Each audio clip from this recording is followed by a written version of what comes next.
Good morning and welcome into the sunshiny Coffee Talk morning. Hey, we've got a couple of guests with us. We are going to talk about an upcoming job fair and a little bit about, FFA through the high school. That's not something I ever got involved in, so I'm eager to learn about FFA. Good morning this morning to Wes and Kylie. Good morning. Good morning. Thank you guys for coming in. Now, Wes, I understand you are a co-teacher for FFA out at the high school, yes? Yes, that is correct. Okay, so talk to me about this job fair we have coming. And you brought Kylie. She is a high school student, but she's also your daughter. Correct. So, and you involved in the FFA, and she's going to talk to us a little bit about that. So tell me about the job fair. Let's start with that. Tell me about the job fair coming up. Well, the other ag teacher, Megan Woods, had an idea after we were looking at some other schools, and she wanted to do a job fair for our students. Pretty often, people will call the high school and ask if we know of students that are looking for jobs, or if we had any workers they would recommend for certain things. And that happens nearly on a weekly basis. And a lot of times we're trying to make these connections. So Miss Woods thought it'd be a good idea to have a job fair where employers can come there, have job applications laying there, talk to the kids. The kids that may have issues with transportation don't have to, they're already there. So they can just see that meet the employers there and kind of get an idea of what the responsibilities might be. So this is our first time we've ever done it, and I think it'll grow as the years go along. This year it's scheduled for May 1st. It's going to be start at 8:30 in the morning in the high school gymnasium. It'll go to 2:30. Our goal for the first year is to have 20 businesses, and right now we've got 13 of them signed up.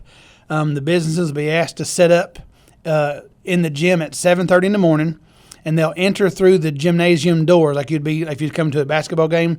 We're going to provide tables for them so they can bring job applications or business cards or whatever they can do. If they do digital applications, they can bring Chromebooks and whatever to get those. So far, the businesses that we have confirmed, the McDonald's here in Princeton, Fuller Physical Therapy, Child Care Aware, Ross College, Princeton Health and Rehab, Outwood Residential Care, Groves Construction. The fire chief's going to be there. Paducah Electrical JATC, Earl C. Clements Job Corps Academy. There's going to be an apprentice coordinator there with Princeton. The National Guard will be there, and Hudson Ag will also be there. So we've got 13 businesses confirmed, and we've got easily have room for 7 more. And if we have more than that sign up, that'd be great. I believe there's a link to the registration on y'all's website. If not, they can contact the high school and speak to myself or Miss Woods, and that number is 365-8010. Okay, So I was listening to your list and answered one of my questions, actually, that I had for you. So these are not, even though you're the ag teacher, this is not specifically ag-related jobs that you're looking for. No, we're doing this. We're trying to do this school-wide. So any student at the high school interested in any kind of job, if someone needs someone to handle car washing or lawn care or landscaping, any of that's fine. Fast food jobs. There's lots of people looking for qualified help, and so often they don't know how to get those people connected. So that's what we're just trying to do, is get them connected. We're also going to give the businesses and the students both a break for lunch from 11 to 12:30. So if they needed to maybe schedule a more formal discussion with a student that they interested in, they can at that time. Or if they need to go get more supplies, they can also. We've had some guest speakers coming and talking to the kids about those soft skills and employability skills that so often people overlook. It's not something that you actually teach a lot of times. Sometimes we take it for granted that people should just have those, but sometimes there's a connection gap that students miss out on. So we're trying to get those addressed. So you've kind of been building up to this, preparing the students for how to speak with the employers when they go to the job fair? Yes, we have. Okay. What else, other than you said you've had some speakers to talk to them about soft skills, what else have you? For several years, we have had a job interview practice rounds with the junior class. And every junior in the high school for years, I can't remember, more than 10 years, we have had a job application, a resume, a letter of application, a letter of recommendation that the kids will gather up, and then we'll present those to potential interviewers. It's mock interviews is all it is, and there'll be like 6 kids in a group, and this mock interview will hire one, and that kid goes on to the next round. So then round 2, you have groups of 5 again, 4 brand new interviewers, and they hire one, and we narrow it down to the top 4. And you've had some really good luck in the past, and some kids have actually surprised us, and some we kind of knew, well, yeah, they're pretty solid. They've been working in the public for years. So any business around here that is looking for help, whether it be City County Park or Venture River or restaurants or one of the marinas that needs part-time summer help, that's what this job fair is for. I know a lot of those have already got people hired because sometimes their season starts early April, getting cleaned up and ready. But if they need a few more, if they need 1 employee or 20, this would be a good place to start to find some part-time help. And the how's that going to work for students? Are they going to be free to go in and out? Are they going to have to schedule times specific between classes? Or we're going to coordinate that with some of their specific classes, like perhaps the English class. Miss Morse's English class may take her group over there at one time, and that'll get their time to go around and meet the different employers. And that way nobody gets skipped if we target a specific subject level to go over there. Yeah, that's what I was thinking, because, if they have to kind of fit it in, right, it's hard for them to go really, look around and see what fits them. And Miss Woods and Miss Phelps has been looking at this for a while, and I think they got the schedule figured out pretty good, and I think they're excited about it, and we're hoping to have good results. So all we just need is a few more businesses to sign up now. Okay, good. Well, hopefully we'll get some more businesses to come on in and that are looking for high school part-time help, and because we probably have enough kids that want to work, I hope. Yes, I hope so. Yeah. All right. Well, Kylie, so tell me, we've talked to your dad about the job fair. Let's talk to you about FFA. Tell me, first of all, what is FFA? Well, FFA now stands for the National FFA Organization. It used to stand for Future Farmers of America, but that got changed as FFA modernized. Our chapter is one of the most active in our region, and we always do pretty good at setting our traditions and standards throughout the state. We compete in about every competition we can, and usually are pretty good at competing, and yeah. Okay, so what do you do? Like, what kind of competitions, what kind of events, what kind of activities, what do FFA members do? Well, a couple weeks ago on the April 10th, we competed at Murray Field Day, and that's all your judging competitions like livestock judging, dairy, floriculture, land judging, meats judging. The results are judged on your top 5 teams and the top 3 individuals. Some of our individuals we did seed ID, weed ID, tool ID, and we had one girl compete in horsemanship. And for the 3rd year in a row, Caldwell County placed first in that multi-state competition, which is a very good accomplishment for us. A lot of our teams did place first, and then we had some 2nd and 3rd and 4th places also. And then coming up in June on the 10th through the 12th, we will be heading to State Convention in Lexington, and that's held at Rupp Arena. We have Maddie Mason, and she is competing for a state office, which is a pretty big deal for our chapter. And our senior parlay team is also competing, and that consists of 7 members that will be going up there. And also our record-keeping team will be competing also. That's a team of 4, and we had 4 freshmen win first place also. And we also have 7 speakers competing, and they're in all different kinds of impromptu speeches, whether it be fruits and vegetables or small animal or goat and sheep. We have 7 different speakers going up to compete for that. And also we have just now received 2 new regional stars. Ethan Cotton is our new regional star farmer, and Colton George is our regional star in placement, and then Hannah Greenfield was our regional star runner-up. And Colton and Ethan will both be interviewed for State Star at State Convention also in June. Okay, so even though it's not, is no longer titled Future Farmers of America, it's still, FFA is still an ag. Yes, very much. Oriented program. Okay, so what would I need to do, if my kid was interested in becoming an FFA member? Most of the time, that interest is going to carry over into taking an agriculture class as an elective in high school. all students within inner high school have choice to take an elective, and the very first agriculture elective is called Introduction to Agriculture, and that class goes through about a dozen different rotations in 2-week chunks. It can be FFA history, dairy judging, poultry judging, horticulture, and landscaping. We'll do hunter education, parliamentary procedure, FFA history, and we'll do like 2-week little sections of each one of those. And when the kid passes that class, they become a sophomore.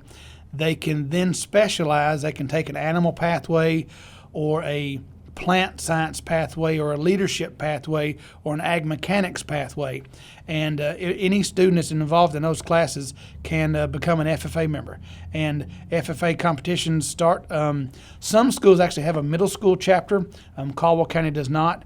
And then students are eligible to be an FFA member up until the national convention of their 21st birthday. So we've got I would say we've got a dozen or so out-of-school members, and that's where the students receive their American FFA degree.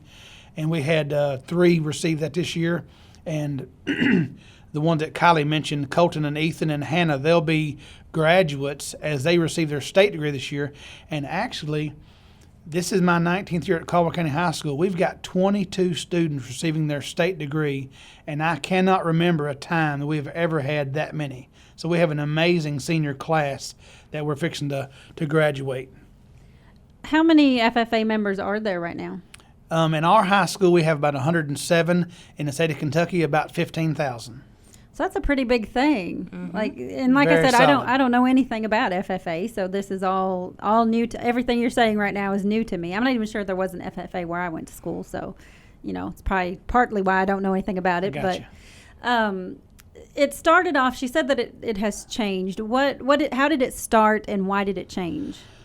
Well, it started years ago and I say years ago, in the 80s, people took ag classes. You had Ag 1, Ag 2, Ag 3, and Ag 4. And the freshmen took Ag 1, juniors took Ag 3, and you can probably figure out the rest. But now students kind of have a choice of what are they interested in. Do they want to focus on livestock and small animals and horses? Or do they don't really, they're scared of horses, but they like flowers. And we've got the greenhouse now, and we do landscape, and we do floral designs. Some of the kids made their own boutonnieres for prom, and some of the kids did flowers for others. We've got several kids who have gone on to get greenhouse jobs in the community because of their involvement. And then we've got they can focus in ag mechanics. We offer some carpentry, electricity, welding, small engines there at the high school, as well as those same great classes that the vocational school offers. And then some students just focus on leadership. They don't really have the opportunity to have a farm or have their own livestock or grow their own crops, but they really enjoy the leadership side of it and do the parliamentary procedure and the public speaking and those debate type contests. So we got about 4 different areas that students can pick and choose from, and that's what makes it so diverse. And then just at random today, this afternoon at 4:30 at City County Park, our high school, our FFA chapter is hosting the Pennyrile regional kickball tournament. So it doesn't always have to be about livestock or speaking. We're just going to have a kickball game today.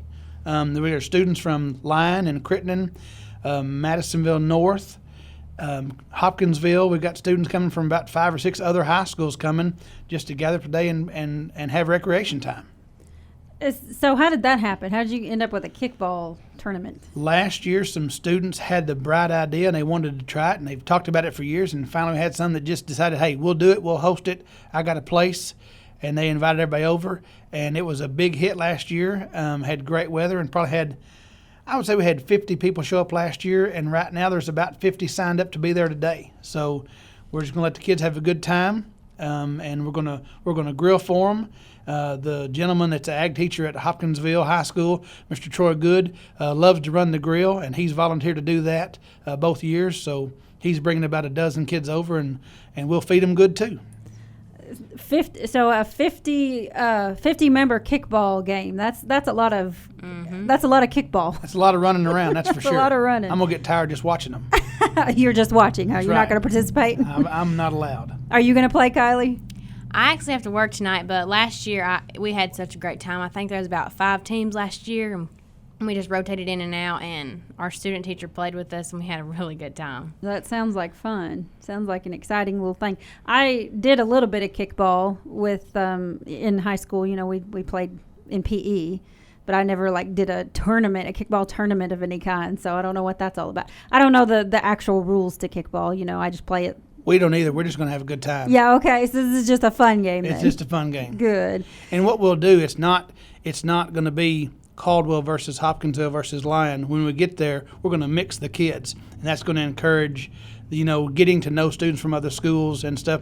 And that way, when they go to regional competitions or things like Murray Field Day, and like I said, this was Murray's 64th annual Murray Field Day, and you get to see people that you met as a freshman and competed in here, and now they're a junior, you're a junior, and you've got students that has friends all over the state just through FFA. The same thing's true with football and 4-H and basketball. A lot of these extracurricular activities are really good for the kids to meet others, and that new term everybody uses is networking. So knowing somebody somewhere else always helps out when you're trying to make connections. Mm-hmm. They've always said it's not who you know, it's not what you know, it's who you know. That helps a lot. Unfortunately, that's the way the world works. Talk to me. Can you, Wes? I know we didn't say we were going to talk about this, but I didn't know this was a thing. Can you talk to me about the greenhouse a little bit? There's something coming up tomorrow, and I know we talked to Megan about that the other day. But can you give me a little bit more background on the greenhouse, how that got started, and where we're going? I was going to talk to Wynn Dunwell today from the UK Research Center. He's a horticulture scientist out there. But I'm not sure if he's going to make it today. So, several years ago, and guessing I would say 20, Gary Baker and Frank Brown were the ag teachers at the high school, and they had a vision for expanding our ag department. And we had a greenhouse built. I want to say it's about 1998, but I could be off.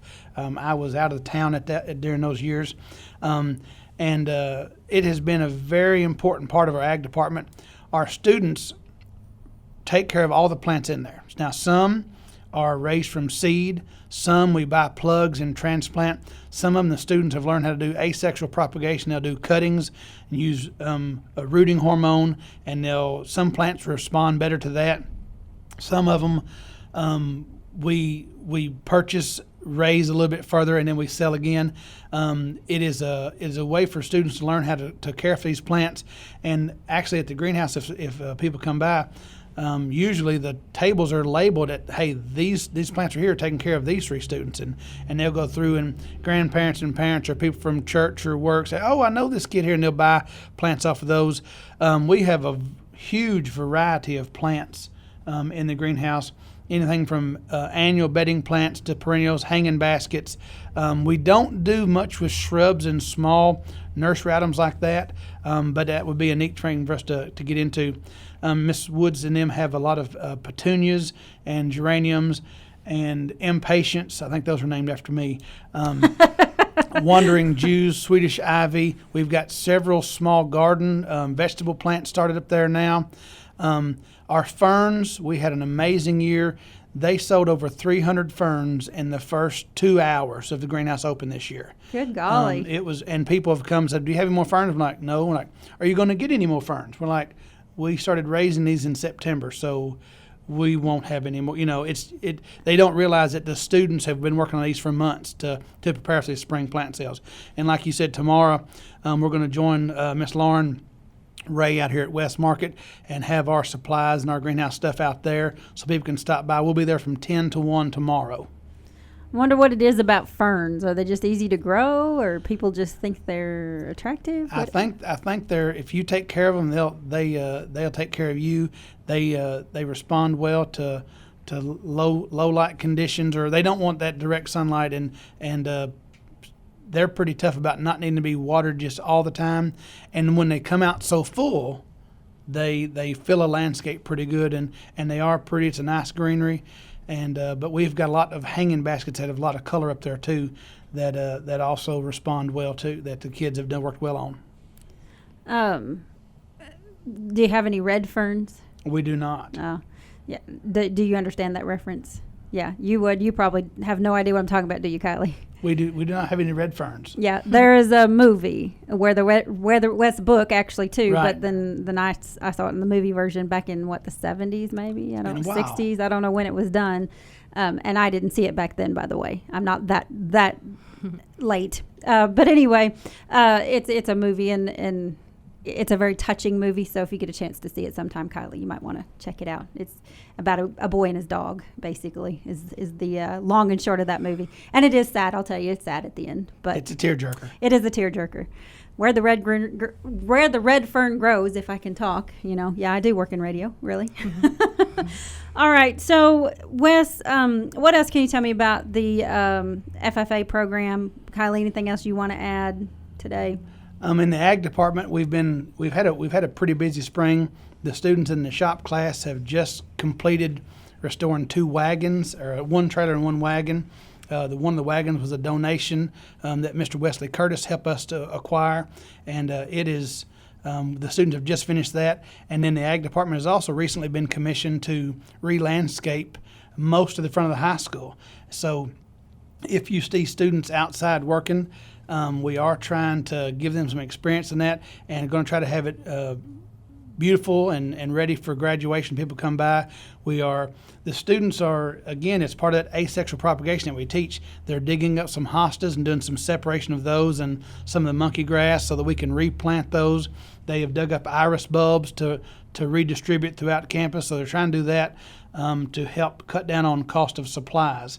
And like I say, today's the last Friday in April, and I think I counted that graduation is 18 school days away. Is So that right? It's Are we winding there down already? We're winding down quick, and we're trying to finish things up. And there's lots of testing going on at the high school and other schools, and we're just trying to get as much done as we can while we still got students and stuff to work. And that's one reason why we're pushing the greenhouse so hard, is because once students are gone, our best bet is for that thing to be sold out and just have the plants we needed to start back up next year as our parent plants. And that's actually what I was going to ask. What happened? I mean, so I'm glad you brought that up. My question was going to be, what happens to the greenhouse while school is out? We on a good year, we're pretty much sold out, and we won't keep nothing in there except for some parent plants that we will use for cuttings in the fall. Some of those are the Swedish ivy and the wandering Jew and the aloe veras and stuff like that. And smaller ones that Miss Woods or I may take home and try to care for, but we are there pretty often in the summertime. And but some of your plants that are a little more sensitive, that greenhouse gets so hot in the summertime. So we'll be down to a bare minimum number of plants to keep in there over the summer. Tell me a little bit more about the landscaping that you're doing. I know we talked earlier that you're wanting to get that done before graduation. What all is being done exactly? Well, there were some rose bushes that had grown and grown and grown out front, and you couldn't hardly get through them. So those were dug up, and we're going back and we're trying to use school colors. Miss Woods has ordered a couple white dogwoods, some white azaleas, blue irises. Now, there was something else she was going to use. They brought some yellow color in there. We've ordered plants. We've got a bunch of plants ordered. We're getting mulch. We're remulching all the flower beds. We're putting down a heavy felt layer to keep the weeds from coming back through there. We're going to redistribute hostas throughout. But at the high school, we were working around the flagpole, around the high school sign, the front of the building, and then the ag department has got a pretty nice 3-tiered flower bed out back that we maintain. And as parents circle through campus, they see a lot of those things, and we try to have the place looking nice. And some of the stuff had just been let go and had grown too large. So we're removing some of that and trimming some down, but we're trying to go back with colors that kind of match our school colors. Well, that's a cool idea. Are the kids helping with that? Then the students help with that? Every day. Look, she just made this face. I don't know if you could see that because she could have turned the other way. She's like, oh my gosh, are we helping? Yes, very much so. Right now we're waiting. We've actually been waiting a couple of days because the landscape blocks that we ordered hadn't come in yet. But as soon as those get here, Acreage Farm Supply is going to deliver those to us. As soon as those get here, we'll be ready to start planting back. The kids are setting on go. We've got plants. The plants that we ordered should be here today by noon. So if the weather's right next week, we're going to be buzzing little bees out there. Kylie, that face was a "we've been working really hard" kind of face. What have you been doing? I personally have been helping, but I've been managing the greenhouse while Miss Woods and our student teacher have been running around and taking care of all the landscaping stuff. So it's just been preparing right now. And just hearing about it at home. Stress levels have went up. Well, the students have, when you go to digging up plants that you have to get the whole root ball so that you can separate those, students have to be pretty careful doing that. And once you dig them out, we're having to re-level some of the stuff. We're going to take out old landscape timbers that are rotten and do away with those. Those were held in with steel pins that's got to be pulled up out of the ground. And then we'll put down the landscape fabric once it's leveled, plant on top of that, then mulch. And I believe Miss Woods has got an envision of having some soaker hoses through there, so you can just turn on the water hose and it waters the whole flower bed at one time. So it's a pretty good size undertaking, and I hope people appreciate the work that the students put into it. Yeah, that sounds like there's a lot to go into it, especially in 18 days. And yes. And you're saying that they might not even be able to get started until Monday?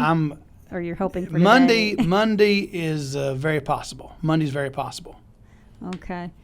I appreciate y'all's time. We're going to take a little break here, and we'll be right back. We've been talking to Wes and Kylie this morning from Caldwell County High School, and we've been talking about FFA and an upcoming job fair, which we're going to remind you about in just a minute.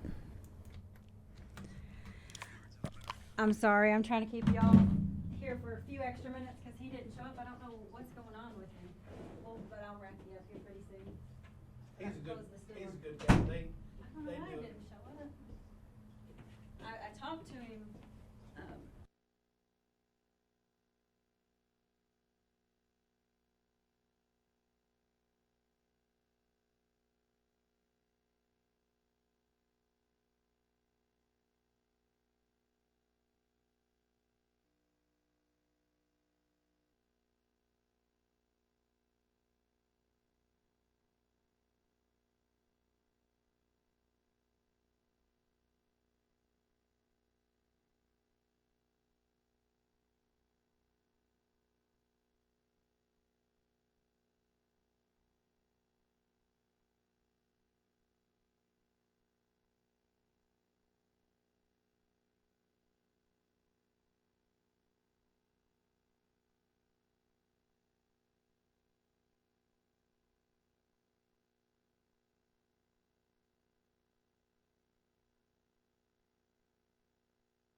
Here now, the all-new 2019 Silverado from Chevrolet with the steely-eyed front end that will surely grab your attention. Space, comfort, and convenience all found in its accommodating interior with built-in 4G LTE Wi-Fi makes communicating simple. The new Silverado is mostly steel, unlike Ford, who went with aluminum for better fuel mileage. The Silverado gets you 22 mpg on highway and a stronger truck. The all-new Chevrolet Silverado will still be the most dependable, longest-lasting truck you will ever own. Tri-Hughes Incorporated, Highway 91, Princeton.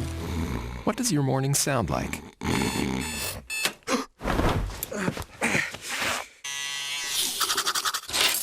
Morning, Al.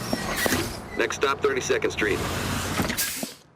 Welcome to McDonald's. Hi, can I get an Egg McMuffin, please?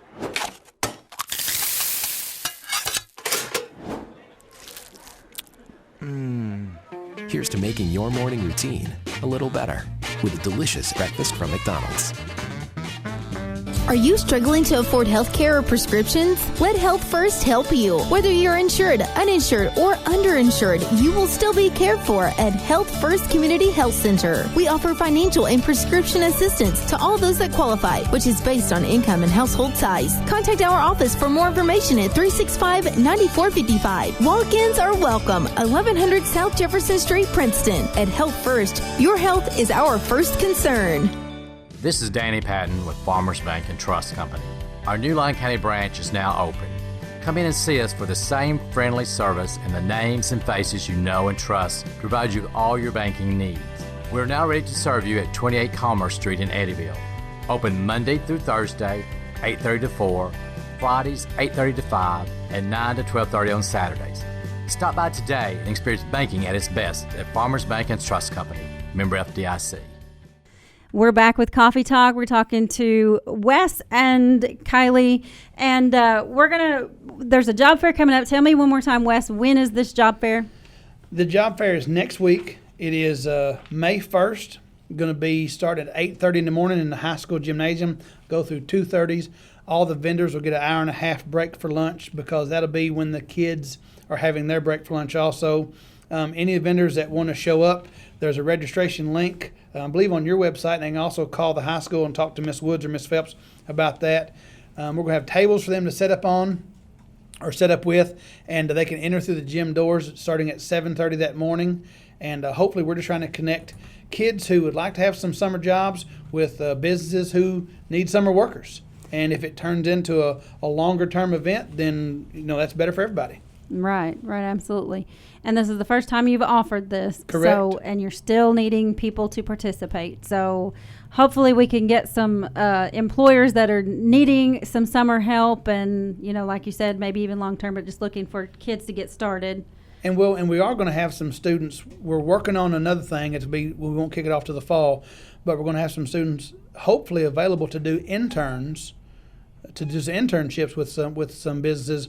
Maybe during the last hour or two of the school day, they'll go doing internships, and that may be on a rotational basis. So if someone is interested in those options, have an intern that they might want to, when you can train your own employees, it's just better for everybody because you get to train them the way you want them instead of having to fix someone else's bad habits. Exactly.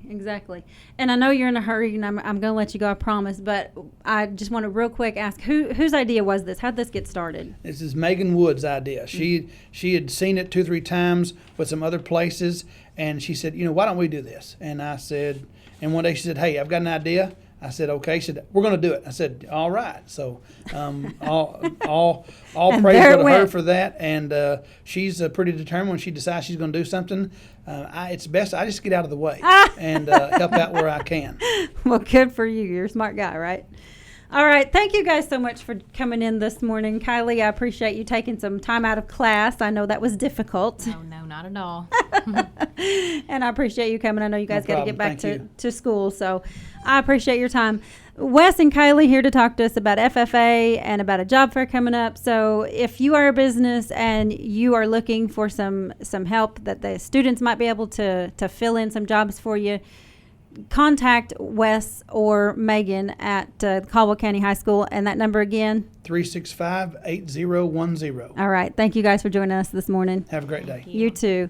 All right. It is Friday, and so our final guest for Coffee Talk on Friday is going to be our little furry friend. Haven't seen it yet. They haven't made it quite to the studio, so I don't know what we've got coming in, but I can't wait to meet him or her. Here's your WPKY Weather Edge Weather Center forecast. Today's going to be a great day with sunny skies and a high of 68.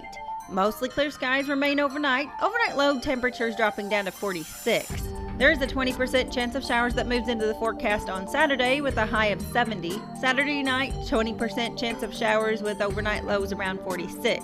Sunday's going to be a nice day again with mostly sunny skies and a high of 65. There's a 20% chance of showers overnight Sunday night with an overnight low around 51. And then Monday, partly sunny, highs getting up to 78. Again for today, sunny skies and a high of 68. Your WPKY Weather Edge Weather Center forecast is brought to you by Black Patch Grill. King's Kitchen is a feeding program that we do in June and July on Monday, Wednesdays, and Fridays once the children are out of school. It was started by Leanne Gilkey. She just felt led by the Lord to begin this feeding program because the children get meals at school, but then some of them don't get meals through the summer. Help us help King's Kitchen. All day Thursday, May 2nd, WPKY will be accepting food and financial donations to help this vital organization. If you're bringing food items, here's your shopping list. Mandarin orange and applesauce cups, vanilla or chocolate pudding cups, ranch dressing, cheese crackers, cereals and cookies without peanut butter or nuts, macaroni